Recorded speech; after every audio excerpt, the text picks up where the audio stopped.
Straight of Hormuz ने भारतीय नौसेना ने अपने 2 युद्धपोत टास्क फोर्स तैनात कर दी है। मीडिया रिपोर्ट्स और आधिकारिक सूत्रों के मुताबिक यह तैनाती ईरान के पास से गुजरने वाले कच्चे तेल और गैस के टैंकरों की सुरक्षा देने के लिए की गई है। भारतीय नेवी इन जहाजों को एस्कॉर्ट कर रही ताकि युद्ध के इस माहौल में भी देश की एनर्जी सप्लाई सुरक्षित रहे। इस तनाव के बीच सबसे बड़ी खबर उन 3 संदिग्ध जहाजों को लेकर है जिन्हें भारतीय सुरक्षा एजेंसियों ने कुछ समय पहले जब्त किया था। खबरों के अनुसार इन जहाजों के नाम डामर स्टार, अल जाफजिया और स्टेलर रूबी है। इनके पकड़े जाने की कहानी काफी चौंकाने वाली है। भारतीय अधिकारियों का आरोप था कि ये जहाज अंतर्राष्ट्रीय नियमों की धज्जियां उड़ा रहा है। ये टैंकर अपनी असली पहचान छिपाने के लिए बार बार नाम बदल रहे थे और समुद्र के बीचों बीच अवैध तरीके से शिप टू शिप ट्रांसफर यानी एक जहाज से दूसरे जहाज में माल लोड करने के काम में भी लगे थे। इनमें से स्टेलर रूबी पर ईरान का झंडा लगा था, जबकि बाकी 2 जहाज निकारागुआ और माली के झंडे का इस्तेमाल कर रहे थे। इन जहाजों की जब्ती के बाद ही ईरान के साथ बातचीत का नया दौर शुरू हुआ है। रिपोर्टर्स के मुताबिक अब ईरान ने एक प्रस्ताव रखा है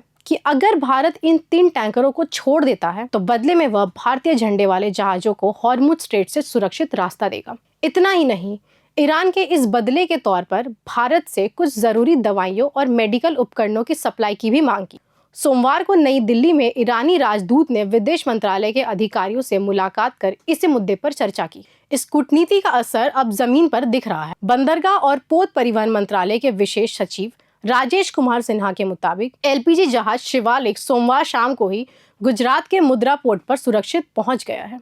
यह जहाज करीब 40,000 मीट्रिक टन गैस लेकर आया है। वहीं एक और बड़ा जहाज नंदा देवी भी हॉर्मुज की बाधा पार कर चुका है और आज मंगलवार को इसके गुजरात के वाडीनार बंदरगाह पहुंचने की पूरी उम्मीद है। जहां एक तरफ अमेरिका और इजराइल के लिए ईरान ने यह रास्ता बंद कर रखा है, वहीं भारत के जहाज पुराने रिश्तों की वजह से निकल पा रहे हैं। विदेशी मंत्री एस जयशंकर ने फाइनेंशियल टाइम्स को दिए इंटरव्यू में साफ किया है कि भारत और ईरान के बीच कोई औपचारिक लिखित सौदा नहीं हुआ है, बल्कि यह लगातार जारी बातचीत का नतीजा है। भारत के लिए यह सुरक्षा इसलिए अहम है क्योंकि हम अपनी जरूरत का 88% कच्चा तेल और 60% एलपीजी बाहर से मंगाते हैं। आधिकारिक जानकारी के अनुसार इस वक्त भी स्ट्रेट ऑफ हॉर्मुज ने भारत के 22 जहाज और 611 नाविक मौजूद हैं। सरकार इनकी सुरक्षा के लिए 24 घंटे अलर्ट पर है और 28 फरवरी 2026 से अब तक खाड़ी क्षेत्र के लगभग 2,20,000 भारतीयों को वापस लाया जा चुका है। विदेशी मंत्रालय का कंट्रोल रूम और दूतावास 24 घंटे हेल्पलाइन चला रहे हैं ताकि किसी भी भारतीय को रसद या वीजा की कोई दिक्कत ना हो। तो ऐसी ही और बड़ी जानकारियों के लिए देखते रहे प्रभात खबर। मेरा नाम है खुशहाल। प्रभातखबर.com,